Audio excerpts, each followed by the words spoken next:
Señoras y señores, aquí comienza Minuto 1 en la pantalla de C5N, la realidad. Lo que otros te ocultan, lo que otros no te cuentan, aquí la realidad cotidiana te la mostramos, la compartimos con vos y te clarificamos información en un tiempo de operetas cotidianas que se arman desde distintos sectores. Vamos a estar enseguidita hablando y nos podés acompañar a partir de este momento con el hashtag 500 días presa. Milagro Sala, 500 días arbitrariamente detenida por decisión política del emperador Gerardo Morales I de Jujuy y del gobierno nacional, porque todos indican la arbitrariedad en la detención. Enseguida vamos a estar recuperando también audios, cuestiones que se dijeron en su momento que muestran este camino de arbitrariedad. Por eso nos podés acompañar a partir de este momento y démosle fuerza a Milagro Sala con el hashtag 500 días presa, para además de todas las consideraciones que distintos organismos internacionales han tenido sobre el tema. Enseguida vamos a estar hablando, nos vamos a detener en algo realmente grave institucionalmente.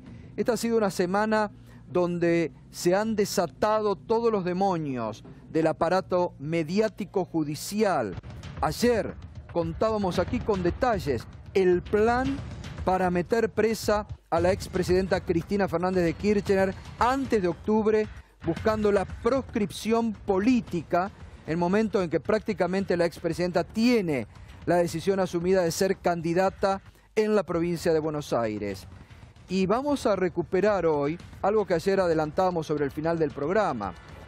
Pocas veces visto de boca de un presidente de la República la semejante presión que el presidente ayer dio a jueces federales, hablando así, que si no actúan como el gobierno quiere, los cambia y buscará jueces. Esto fue lo que dijo: los jueces tienen que saber que buscamos la verdad o buscaremos otros jueces que nos representen. Pocas veces visto por boca de un presidente que metiera semejante presión política a la justicia, a los jueces federales. Y uno se pregunta, ¿cómo van a actuar los magistrados? ¿Van a ceder a las presiones del gobierno? ¿Se van a dejar pasar por encima? Bueno, enseguida vamos a ir con ese tema. Y además, recién lo adelantábamos, Mariano Hamilton enseguida nos va a estar comentando en detalle el último dictamen de la fiscal Boquín sobre el escándalo del correo. Cada vez realmente cuando uno va conociendo los pormenores, cuando uno va conociendo, como ayer mostrábamos, de parte del ex procurador Carlos Balbín, ese sumario que armó y por el cual fue echado, que publicó ayer el sitio Nuestras Voces. Hoy está Gabriela Cerruti aquí, vamos a estar hablando también con ella de este tema.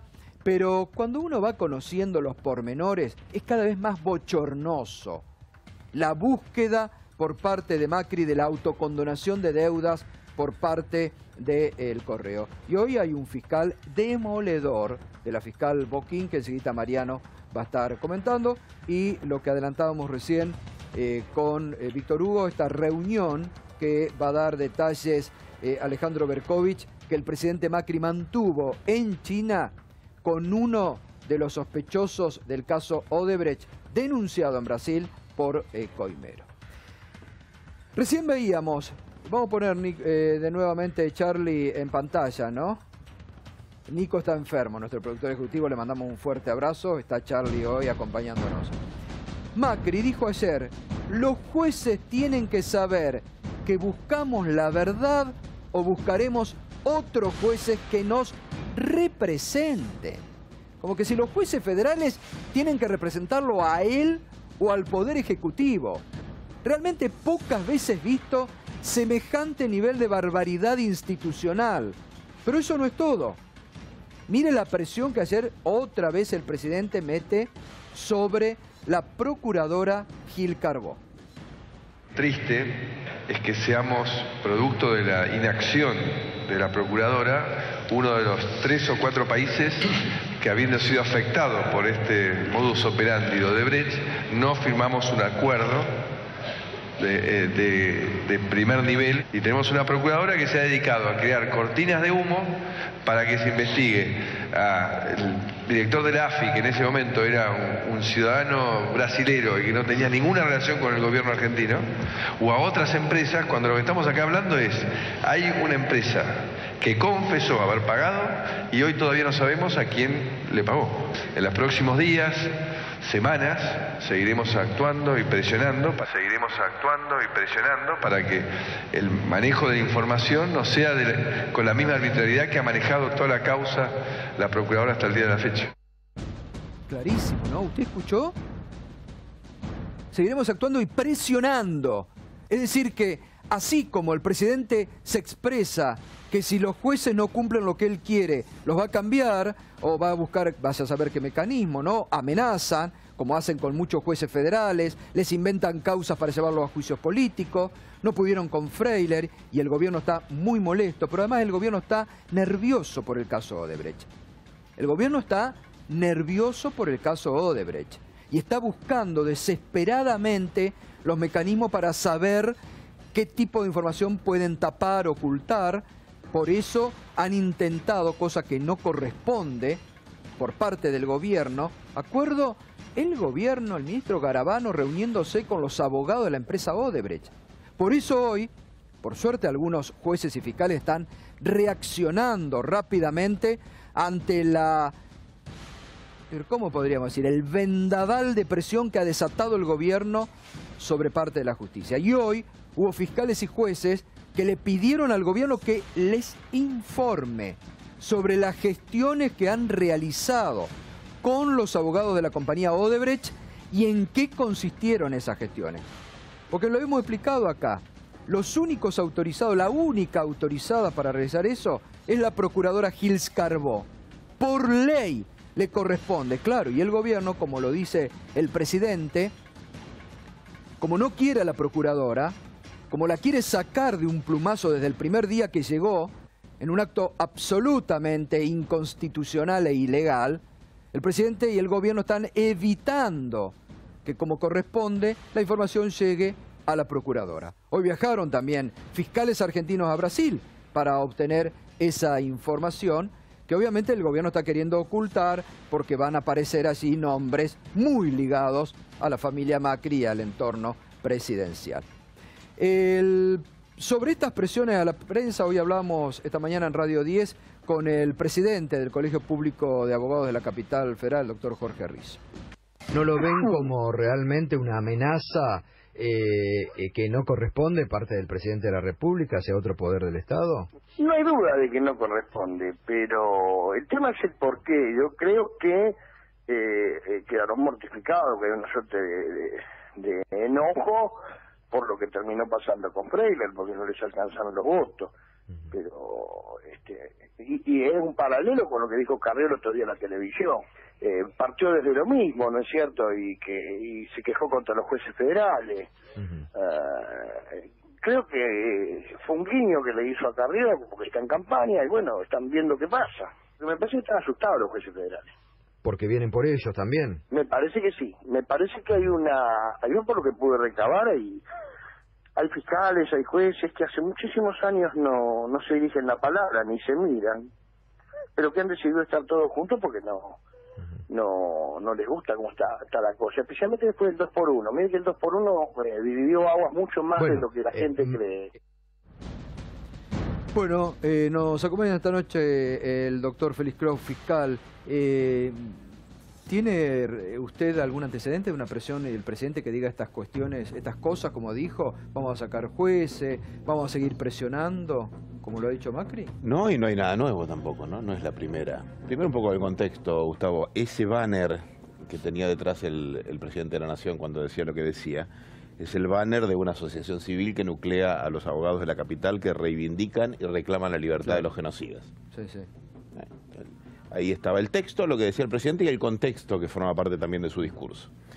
Luego, esa ley, más la ley, que es la ley del arrepentido que rige en la Argentina, y que efectivamente nos da a los fiscales la única condición de actores para negociar en un acuerdo de arrepentidos, mal llamado arrepentidos, digamos, de delación premiada, es una ley que fue promovida, acompañada y prohijada por Cambiemos. Es una ley reciente. Yo tuve que informar en la Cámara de Senadores sobre esto, hicimos críticas, todos hicimos muchas críticas sobre esta ley, y fue defendida a capa y espada por los legisladores que representan la fuerza política del señor presidente. De manera que esa ley es una ley de Cambiemos, claro, acompañada por tantos otros senadores de otras fuerzas políticas. Si hubieran querido hacer otra ley donde el que negociara fuera el Poder Ejecutivo, hubieran hecho otra ley. Claro. Esto fue una apretada grosera, digo, no estoy diciendo nada pero que es no, una apretada nada tremenda. Que no se note. No, pero pocas veces he visto que un presidente actúe de esa forma, que sí, a la procuradora, a los jueces, que los vamos a cambiar. El presidente no tiene ninguna verdad para buscar, los que buscan la verdad son los fiscales y los jueces. Tendríamos un mejor sistema de investigación si no se hubiera dictado un decreto de necesidad de urgencia que no era ni necesario ni urgente, deteniendo la puesta en vigencia de un sistema de investigación racional y mejor, que es un sistema donde los fiscales investigamos y los jueces controlan.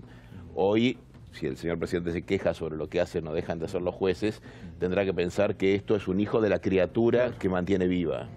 Ahora vamos a seguir. Bueno, en el último, perdón, en el último párrafo del comunicado que sale hoy de la reunión entre fiscales argentinos y brasileños en Brasilia, el último párrafo es una contestación a estas presiones. ¿Qué dice? A ver, dice dice que ha sido reafirmada la importancia de que los ministerios públicos puedan actuar de manera independiente y autónoma, especialmente en investigaciones de este tipo, y que esos principios sean respetados por otros poderes del Estado. Perdón, Berco. La Procuración viene trabajando desde hace tiempo en tener redes de contacto con otros ministerios públicos de la región y específicamente en este caso, esta no es la primera reunión, de acuerdo con el Ministerio Público Fiscal del Brasil. Ahora, ¿por qué el gobierno ha querido evitarlos y ha querido hacer estas reuniones que no tienen ningún sentido con los abogados de Odebrecht, donde se reunió Carrió con los abogados de Odebrecht, Garabano con los abogados de Odebrecht, buscando ellos un acuerdo que no le corresponde, ¿no? No pueden hacer ellos un acuerdo. El Poder Judicial está preguntando eso, ¿no? Félix, perdón, pero la información que tengo es que está todo mal con los 3 fiscales que fueron allá a negociar que venga la información de Odebrecht a la Argentina, porque Brasil no quiere dar la información si no se les garantiza impunidad a los que hablaron. Odebrecht. Yo desconozco los detalles porque esto obviamente son negociaciones que, mejor dicho, son encuentros, negociaciones que además está prohibido en la ley argentina, que llevan adelante mis colegas, digamos, de manera que no tengo los detalles ni debo tenerlos. Pero sea lo que fuere, lo que está claro es que el contacto institucional y el trabajo colaborativo con el Ministerio Público de Brasil está en marcha, ¿no? Y el que diga lo contrario está mintiendo. Gabriela, ¿por qué crees que el gobierno está tan nervioso o busca desesperadamente un acuerdo extrajudicial? Hay dos razones diferentes, digamos. Una es responder, como decía recién el fiscal, a los Lanata Carrió, que es como el mismo tipo de discurso, ¿no? Que es hay que meter a alguno preso, no hay que meter a alguno preso, hay que meter a tal y tal y tal preso, y decir y decidir, como en su momento dijeron con respecto a Milagro Sala, la gente quiere que esté presa, entonces, bueno, la gente quiere que o la expresidenta o el exministro estén presos. Lo dijo Peña también el otro día. Como lo dijo Peña, entonces Macri responde de alguna manera con su discurso político a eso. Ahora, la razón verdadera que hay es que van a aparecer los archivos de la causa en Brasil y los que están implicados, y yo creo que la mayor preocupación de Mauricio Macri, conociendo el personaje, no tiene tanto que ver con Calcaterra y con lo que pueda aparecer de la obra pública, sino con arriba.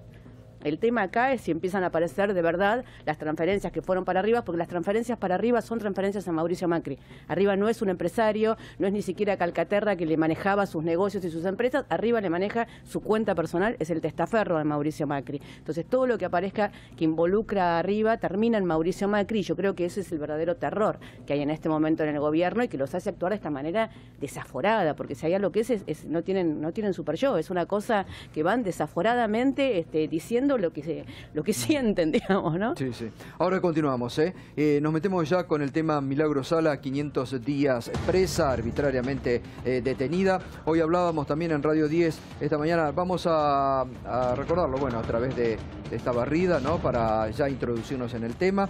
Esta mañana hablábamos también en Radio 10 con Mariela Bielski, que es la delegada de Amnistía Internacional aquí en la República Argentina. Es una de las instituciones que desde el primer momento, junto al CELS aquí en la Argentina, han venido denunciando la arbitrariedad en la detención de Milagro Sala. Mariela Bielski decía esta mañana lo siguiente. obviamente, de Amnistía Internacional volvemos a pedir que se la libere, y este es un pedido que le hacemos exclusivamente al Estado Nacional, y obviamente al Estado Provincial, porque está mal detenida, desde lo jurídico está mal detenida, porque nuestras normas jurídicas no permiten que una persona esté detenida arbitrariamente, salvo que se pueda probar que hay un peligro de fuga o de entorpecimiento de la causa, y en este caso es imposible casi probar eso. De hecho, el Estado no lo pudo probar. La Corte tiene que resolver este caso y digamos, esto es una especulación, la verdad nosotros no tenemos la respuesta ni sabemos. Entendemos que la Corte es un caso que va a resolver en breve. Se dice que la Corte lo que va a hacer es enviar la prisión domiciliaria, lo que estaría mal, porque Milagro Sala no tiene ninguna característica, digamos, no cumple ninguna característica de las que establece la prisión domiciliaria. Obviamente eso va a ser mejor que esté de presa, pero estaría mal. Y también se dice que digamos que después de la marcha del 2x1 la Corte está más complicada en términos de cuál va a ser su decisión respecto a Milagro Sala. Bueno, eso es lo que dice la Amnistía Internacional y lo ha venido diciendo aquí también la delegación argentina. Vamos a recordar lo que Morales viene diciendo, Morales que impulsa la detención y que fue quien por decisión de él la pone en presa. Recordemos que en esto hasta el propio Gargarella, ¿no?, muy opuesto a Milagro Sala, dijo en su momento que desde el primer inicio, del primer momento, la detención estaba mal practicada y era arbitraria. Uno de los conceptos que en su momento daba Morales para justificar la detención de Milagro Sala. A Milagro Sala la metió presa la justicia o la metió presa usted? No, la justicia es la que resuelve la situación procesal y de detención de Milagro Sala. Han participado 3 veces de instrucción de primera instancia, primero fue Gutiérrez, por la causa de tumulto, instigación a la comisión de delitos, después el juez Mercado por el tema de extorsión, defraudación y asociación ilícita, y el juez Germano también ha resuelto la detención en otra causa que tiene que ver con un intento de homicidio, con un par de choferes de Milagro. ¿Intento de homicidio? Intento de homicidio y una balacera que se dio en el Sopardo. ¿Y usted cree que Milagro Sala puede ser un homicida? Sí, claro, obviamente. Perdón, está diciendo que Milagro Sala puede participar materialmente en un homicidio. Puede participar materialmente, pero ha tenido responsabilidad en varios homicidios. ¿Mató gente usted? Ha participado, es decir... Y hay muchos que están planteando cierta similitud entre el caso de Milagro Sala y el caso de Leopoldo López. ¿Cuál es su posición al respecto? No tiene nada que ver, porque Milagro Sala se robó todo. Pero no está presa por eso. No tiene nada que ver. Milagro Sala, acá el país ha visto cómo se llevaban bolsos con dinero. No está presa por haber robado todo. No está esa no es la causa por la cual está en prisión. No, está en prisión por la causa de los 29 millones de pesos. Está en prisión por una causa de corrupción. Si hay un caso en la República Argentina donde está bien, desde mi punto de vista, planteada y resuelta la prisión preventiva, es el caso Milagro Sala. Bueno, está esta noche con nosotros Elizabeth Gómez Alcorta, que es una de las abogadas de Milagro Sala. Se robó toda, mató Milagro Sala. ¿Es homicida? No, pensaba que tiene el mismo ADN Gerardo Morales que Macri. Ellos necesitan jueces que los representen. Y evidentemente todos los jueces que mencionó, Puyén, Germano, Gutiérrez, Mercó, son jueces que representan al poder político. Y hoy pensaba en una similitud que también tienen los dos. Gerardo Morales, a los 5 días de ser elegido gobernador, designó por decreto, salió una ley con 4 nuevos jueces de la Corte. Y Macri también necesitaba jueces que lo representen, porque hay que recordar que el 14 de diciembre del 2015 designó por decreto a Rosati y a Rosenkrantz. Ese es el poder democrático y republicano que tenemos, y que cuando necesitan a alguien detenido, lo único que tienen que hacer es levantar un teléfono. Bueno, el presidente dijo en su momento, como a la mayoría de los argentinos pareció que Milagros Sala cometió delito, está bien presa. Sí, y en Jujuy sucedió algo inclusive más grave que hay que recordar, porque pasan tantas cosas que a veces se nos pasan por alto, que la bancada de Morales presentó un proyecto para que se plebiscite en Jujuy si correspondía o no correspondía mantenerla detenida o no. Digamos. Insólito. No, es de las cosas más insólitas que vamos a haber vivido seguramente en la era de Macri. ¿Y hoy cuál es la situación de Milagros Sala? ¿500 días detenida arbitrariamente? Tiene que hoy a 503 días de detención. Tiene, por un lado, 2 incidentes vinculados a su detención en la Corte Suprema, en esta Corte, hay que decirlo así. Una vinculada a los fueros parlamentarios que ya tiene en virtud de una ley nacional, y otra vinculada a la arbitrariedad de la detención, de la prisión preventiva. La Corte tiene desde el 4 de abril el expediente, ya con el dictamen de la Procuración, listo para expedirse. Se ve que no lo han tenido como prioridad. Han tenido como prioridad, por ejemplo, dictar el fallo Muña del 2x1, pero el caso de Milagro todavía no, digamos, puede resultar en cualquier momento, no tiene plazos la Corte. Y en relación a la primer condena que tuvo Milagro el 28 de diciembre del año pasado, recordemos que es la condena por la tirada de los huevos a Gerardo Morales, y que ella no estuvo presente. En el día de ayer se llevó adelante en la Cámara de Casación Penal, en la Sala Cuarta, la audiencia por la revisión de esa condena. También estuvo presente los apoderados de Gerardo Morales pidiendo que se agrave. Hay que recordar algo, que por esa tirada de huevos que Milagro no estuvo presente, Gerardo Morales pidió 8 años de prisión. Claro. Digamos, el mínimo de un homicidio. Quizás estaba queriendo, ahora pienso, estaba haciendo justicia. Claro, justificar lo que... El homicidio, que no hay ningún procesamiento ni ninguna causa por homicidio contra Milagro Sala. Recordemos que Milagro fue detenida por una campe. Así arrancó todo, y después le empezaron a caer una causa tras de otra. ¿Cuántas causas son las que ahora la involucran o las que se están tramitando? Hoy tiene aproximadamente 13 causas. 13. Digo aproximadamente porque en 2 fue sobreseída muy recientemente, y que fue noticia, pero que yo creo que fue inclusive algo para legitimar, porque eran 2 causas en las cuales a ella se la llamó a indagatoria por 2 denuncias de personas que decían que 2 personas a quienes no pudieron identificar la habían amenazado y habían mencionado a Milagro. Entonces a Milagro en Jujuy hoy, por eso, por ejemplo, la indagan por instigadora de amenazas de 2 personas que no se sabe quiénes son. Así que causas de este estilo tan burdas. Bueno, Morales se lo dijo a Horacio Berbisky, tengo muchas para ir presentando. 60, ¿no? Le dijo. Claro, 60 causas. Vamos por 13. Ahora continuamos. Información exclusiva de Alejandro Berkovich. Volvemos al tema Odebrecht y un desayuno que en su reciente viaje a China tuvo el presidente Mauricio Macri. ¿Con quién, Berco? Con Javier Sánchez Caballero. Javier Sánchez Caballero es un personaje central en la historia de Odebrecht y de IEXA, la contratista constructora del Grupo Macri, que en realidad fue el corazón del Grupo Macri durante mucho tiempo, pero que cuando asume Mauricio Macri como jefe de gobierno porteño, se le transfiere sin pago durante mucho tiempo a Ángelo Calcaterra, el primo hermano del presidente. Antes de ir a Sánchez Caballero, contemos el entramado. Marcelo Odebrecht, el dueño, el magnate, la persona más rica de Brasil, que cayó preso por este escándalo que en realidad se inició como una derivación del caso Petrobras, cumple este mes, cumple 2 años en prisión. Y los súbditos de Odebrecht, los delegados de Odebrecht en la compañía en Odebrecht, fueron delatando, en la medida en la que transcurrieron estos 2 años, a distintas ramas de la corrupción, distintas ramificaciones de la corrupción de esta compañía, para quedarse con contratos de construcción o de provisión de servicios con gobiernos de Latinoamérica, con 15 gobiernos de Latinoamérica.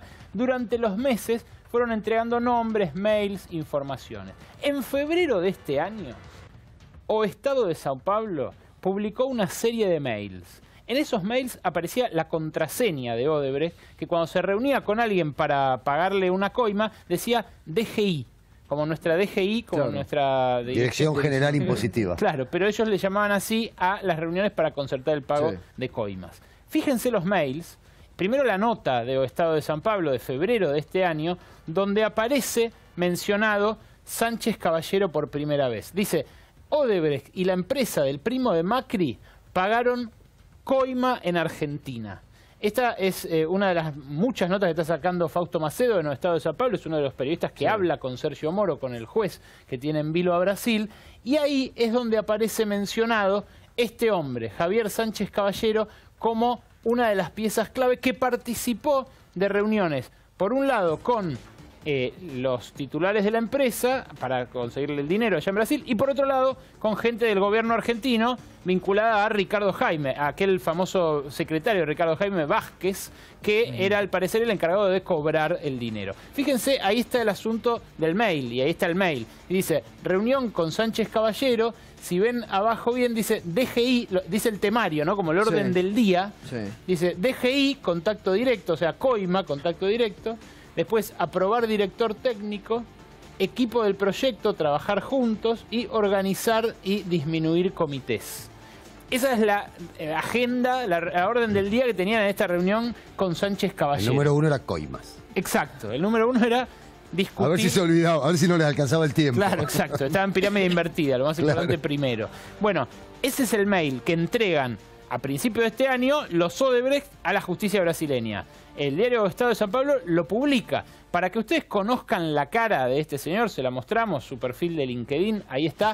Javier Sánchez Caballero era ni más ni menos que el CEO de IEXA hasta el año pasado. O sea, el hombre que se encargaba de manejarla, la cara era Ángelo Calcaterra, pero el hombre que se encargaba de manejarla era este buen hombre. Trabajador del grupo Macri desde el año 1980. Hizo buena carrera allí con Franco y luego con Mauricio hasta llegar a ser CEO de la contratista principal, la constructora IEXA del grupo Macri. ¿Qué pasó con él cuando Mindlin, el empresario favorito de Macri, compra IEXA? Compra IEXA, lo echan, lo desplazan. Hoy SACDE, que es la sucesora de IEXA, es manejada por el hermano de Mindlin, por Damián Mindlin. Javier Sánchez Caballero se retiró, sigue investigado, por supuesto.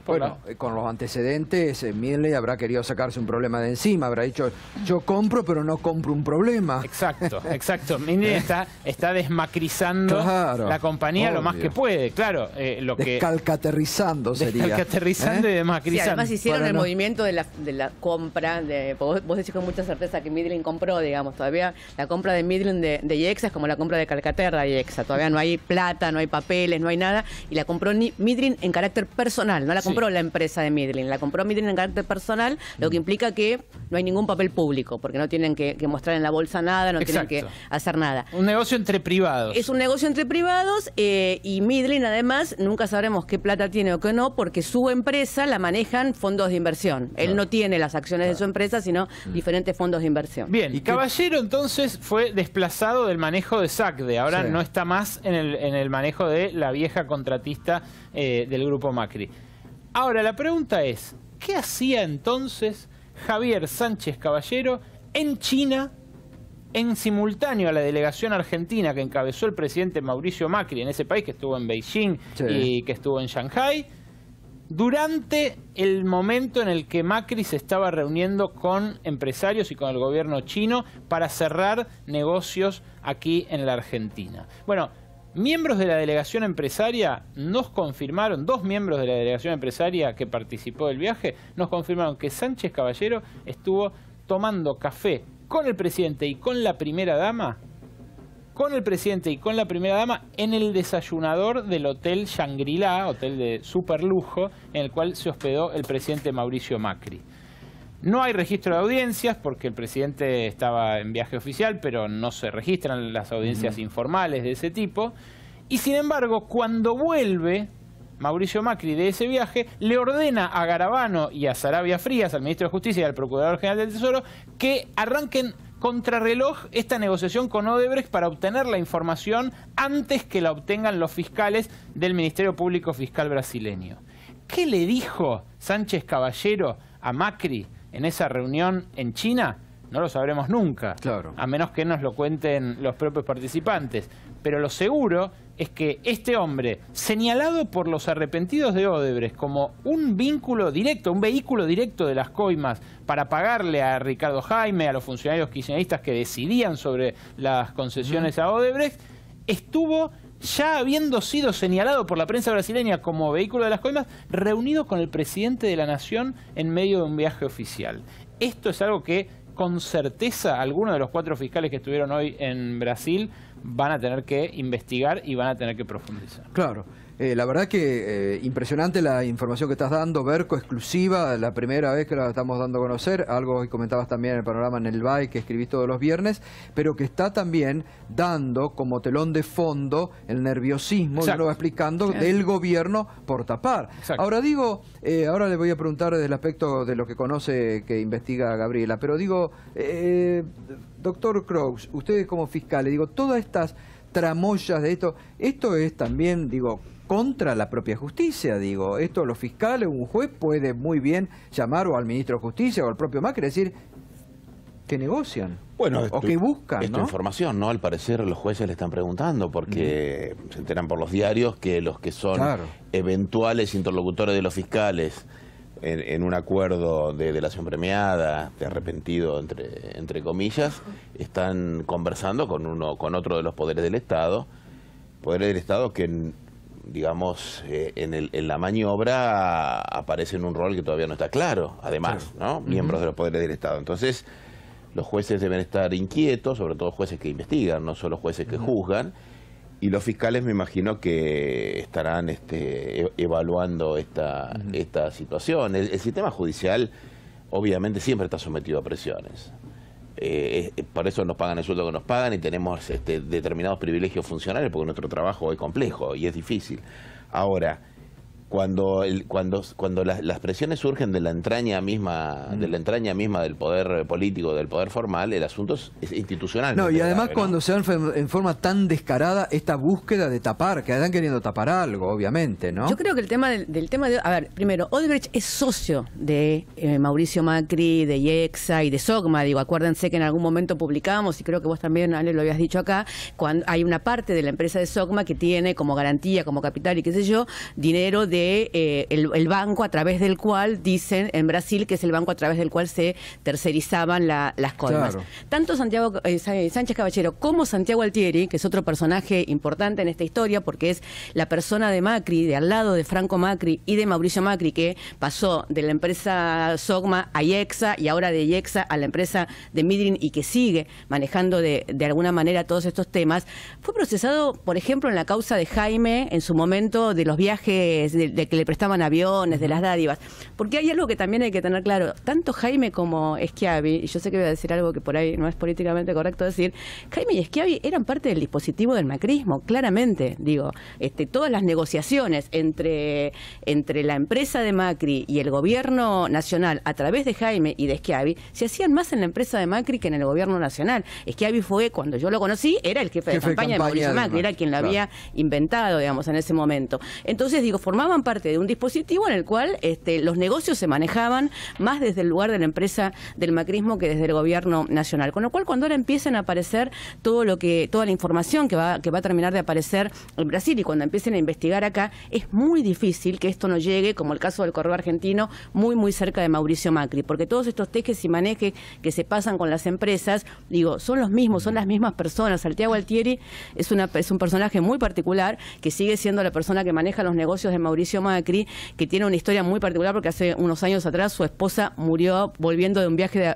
abriendo cuentas offshore y murió en el avión, entonces siempre se supo que había ido a ver cuentas offshore para los Macri porque murió en el avión cuando volvía de ese viaje a las Bermudas. Digo, y es la persona que sigue, que pasa de empresa en empresa, como Colunga, que pasa de Maquear a Bianca. Bueno, es el mismo caso, digamos. Ahora, son todos personajes que van cerrando esta trama, donde sin duda está Jaime, digo, donde sin duda van a aparecer una cantidad de nombres más, digamos, que son los, porque alguien daba las obras, como el caso del soterramiento desde el Estado, claro, como el caso del soterramiento del Sarmiento, digamos. Eso es lo que te quería preguntar. Claro, por supuesto. Gaby, porque digamos, si hubo corruptores, hubo corruptos. Y lo que está claro es que esta causa, este caso, sutura la grieta como nunca, porque... Está todo en la misma película. Claro, quiero decir, hay, por ejemplo, entre 2008, cuando empezó el registro de audiencia formal, hasta 2015, hay 10 reuniones de Ángelo Calcaterra en el Ministerio de Planificación y en el Ministerio de Economía, con Jaime, con Devido, con Barata. Bueno, era socio de BAE, no nos olvidemos. Ahora, si está escalando del lado de los corruptores hasta cerca de Mauricio Macri, del lado de los corruptos, ¿hasta dónde puede escalar para vos? Yo no tengo la menor idea. Sí sé lo que sé, digamos. Yo en el 2009, no ahora, en el 2009, cuando publiqué la primera edición del Pibe, conté toda la historia de los Macri y los negocios con Jaime y con Schiavi en ese momento. Tanto para el soterramiento del Sarmiento como cuando quisieron armar una línea aérea interna que iba a las provincias, digamos, y una cantidad de cosas. Que tengan una cantidad de audiencias, digo, son una de las empresas constructoras más grandes del país y tuvieron una cantidad de contratos con el Estado Nacional, con lo cual, digo, el registro de audiencias no nos dice específicamente nada, digamos. Alguien tiene que hacer las obras. Sí, es cierto que, como dice recién Gustavo, vos buscás, tienen el mismo domicilio fiscal que Lázaro Báez, el mismo.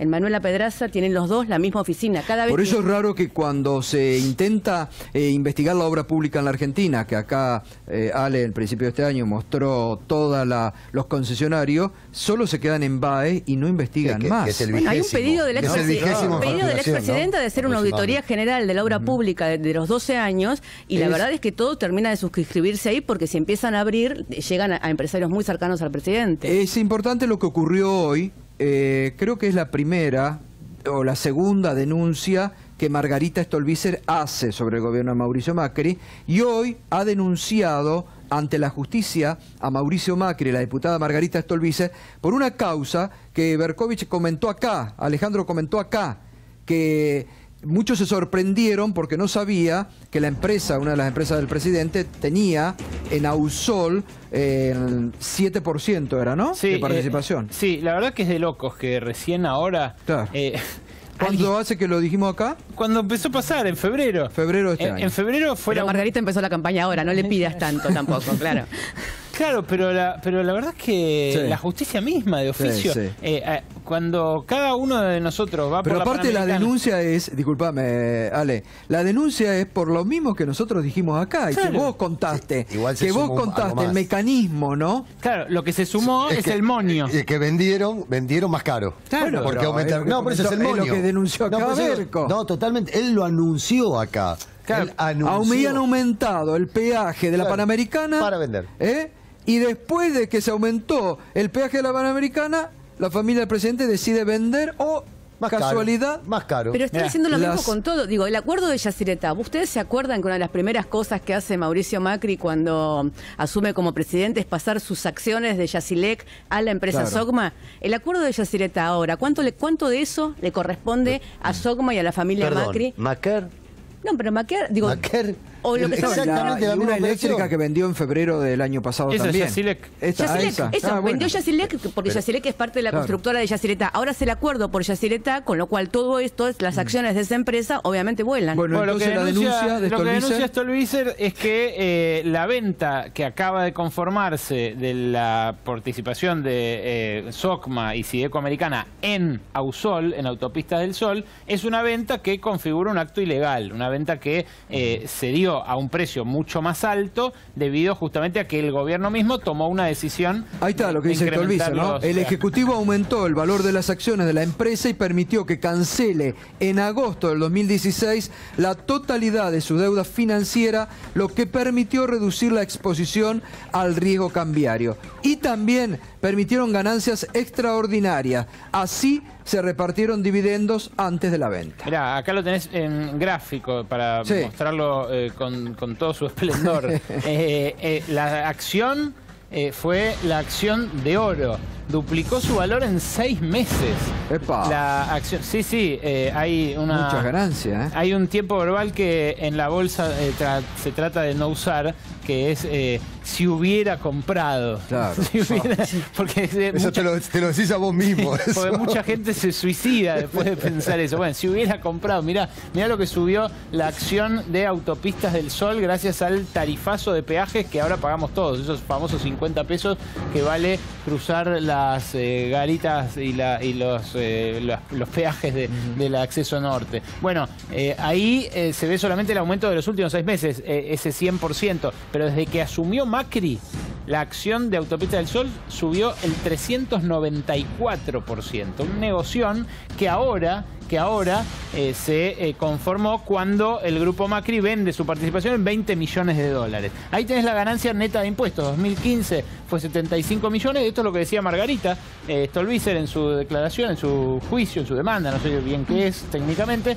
291 millones de pesos gana en 2016, esto es casi el cuádruple, un 287% más. Y acá tenés lo que anotaron ellos en el balance.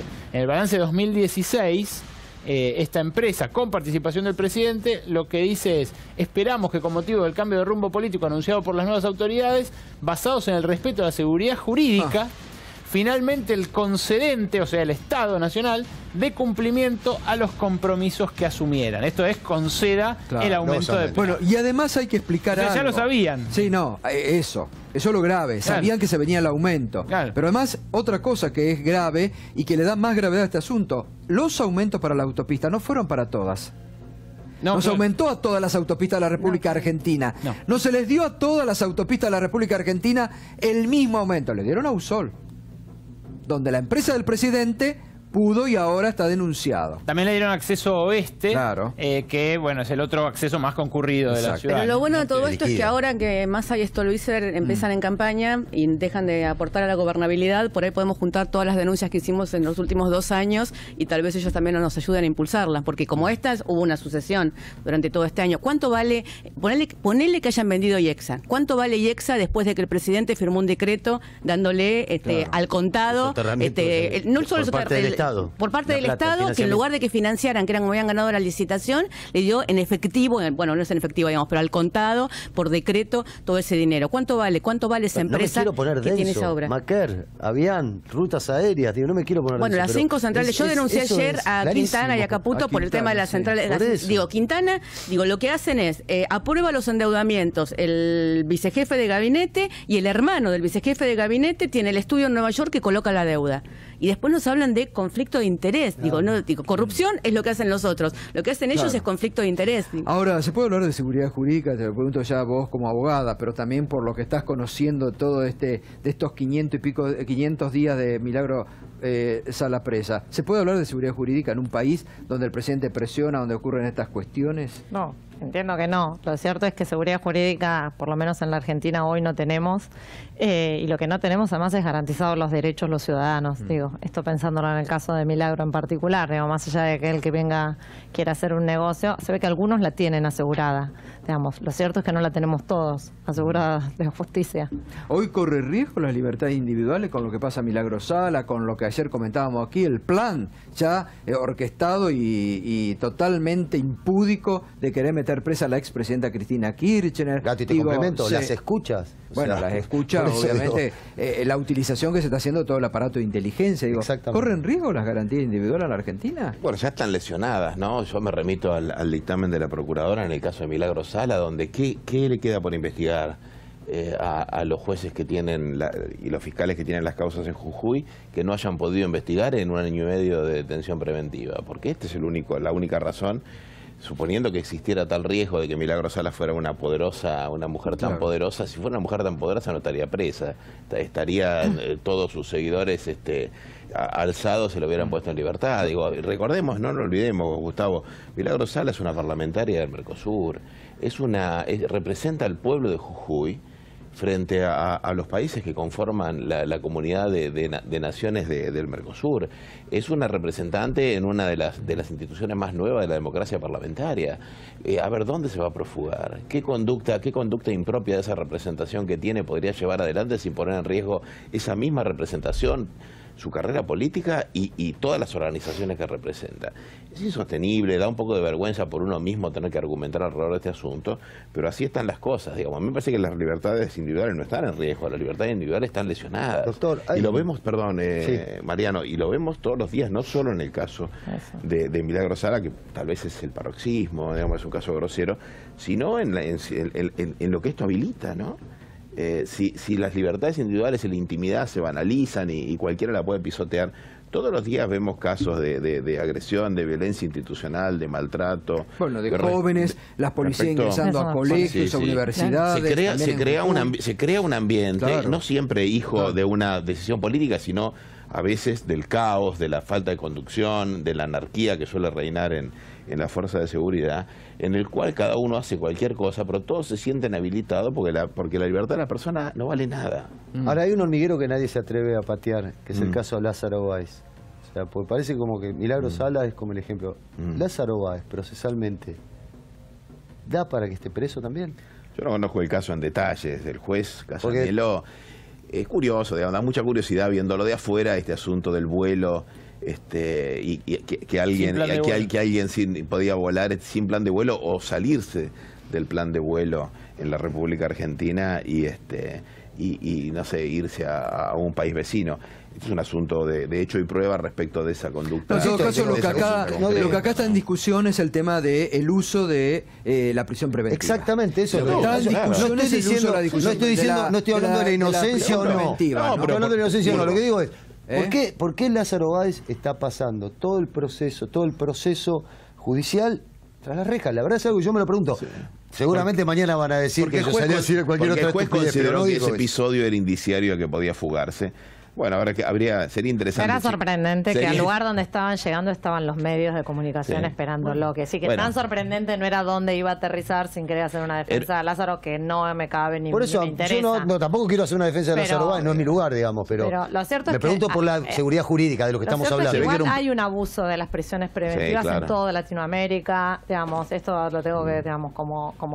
Bueno, Amnistía Internacional lo ha denunciado también eso, ¿no? Ahora, justamente. Lo que tiene claramente en el caso de Milagro, digo, para volver, ella se presenta, va al juzgado cuando la citan, cuando la llaman a indagatoria, estaba en una campe, tiene residencia, no tiene bienes fuera del país, no tiene cuentas millonarias que le pudieran permitir vivir en ningún otro lado, representa al Parlasur y lo que se investigan son delitos que tienen que ver con fraude a la administración pública. Aquí sí que la prueba dónde va a estar la tiene el gobierno nacional, el gobierno provincial y los municipios, todos en manos de la Alianza Cambiemos.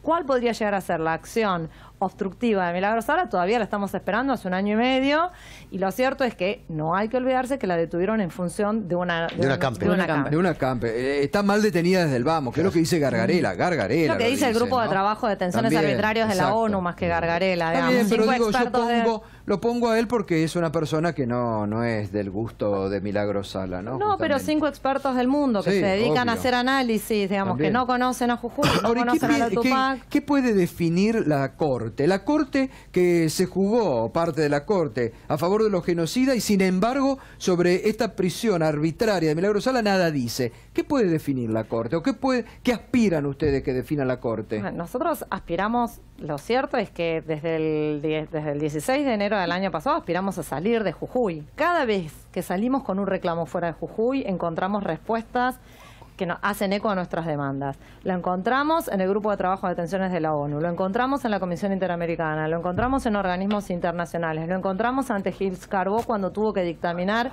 frente a estos hechos. Lo cierto es, salimos de las fronteras de Jujuy y resulta que tenemos razón. ¿Qué aspiramos? Que la Corte haga justicia, que efectivamente que le reconozcan los fueros parlamentarios que tiene, fueros que además tienen no solamente los diputados y los senadores de la Nación, los tiene el presidente, los tienen sus ministros, los tienen los jueces, los tienen los fiscales, los tienen todos menos Milagro Sala. Y lo cierto es que esa inmunidad que le da de arresto no es una inmunidad que no le permita que la investiguen. No, obvio. Solamente, e inclusive la podrían detener si pidieran el desafuero al Parlasur. Totalmente.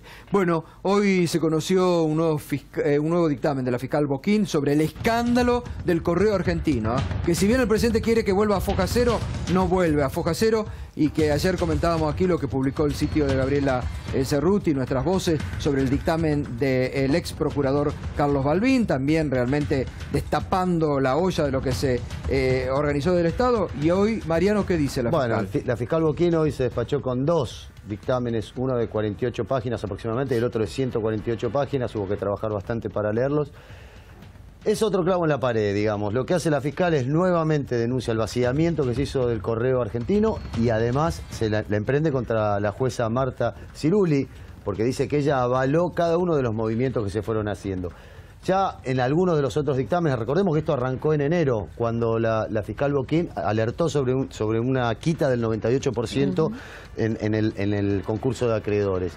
La hipótesis del fiscal es que el grupo Macri intentó vaciar las cuentas que estaban a nombre del concurso de acreedores. Esas cuentas cuando comienza el gobierno de Cambiemos, había 9.666.000 dólares y 27 millones de pesos. Esto lo hablábamos con Berco. ¿Por qué había plata en una empresa que estaba en concurso? Había plata porque van cobrando a medida que diferentes acreedores van pagando las cuentas que estaban adeudadas. Exacto. Entonces, por eso es que contaba con este capital la empresa Correos Argentinos. Vamos a la siguiente placa.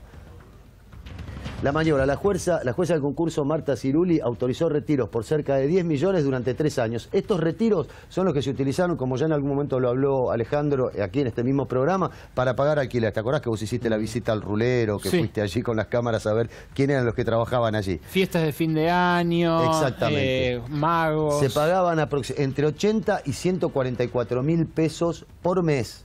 Entre 80 y 144 mil pesos, porque si bien el alquiler era 80 mil pesos, entre expensas y diferentes cuestiones, fiestas, magos, globos y lo que fuera, no globos amarillos, globos de otros colores, llegaron a pagar 144 mil pesos.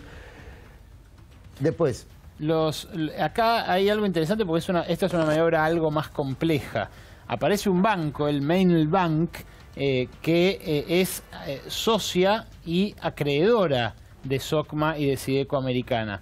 A esa entidad financiera, la concursada, o sea, Correo Argentino, Sociedad Anónima, le cede créditos por 400 millones de pesos, o sea, promesas de cobro a gente que le debía plata al Correo Argentino, y ese banco luego no le devuelve todo a la concursada. Son formas de vaciamiento, en algunos casos más básicas, como el pago de un alquiler a la propia SOCMA, al propio Macri, que es dueño de pisos en el rulero, y en otros casos algo más complejas con triangulaciones en el exterior como este banco. Y hay una tercera que no tenemos placa porque la fiscal Boquín largó el dictamen en una hora que no tuvimos tiempo de hacer las placas, que es la empresa Neficor. Sí. ¿Mailbank no es el de Odebrecht?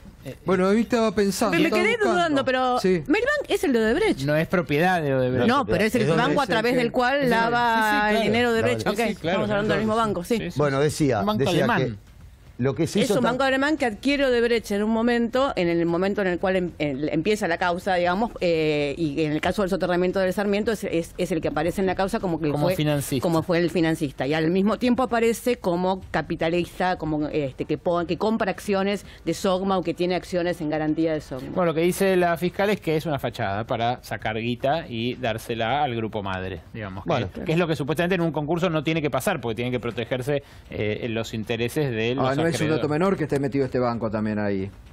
Otra más que hicieron, que es el tercer caso que cuenta la fiscal Boquín, es una empresa llamada Neficor, que es una empresa que está en Uruguay.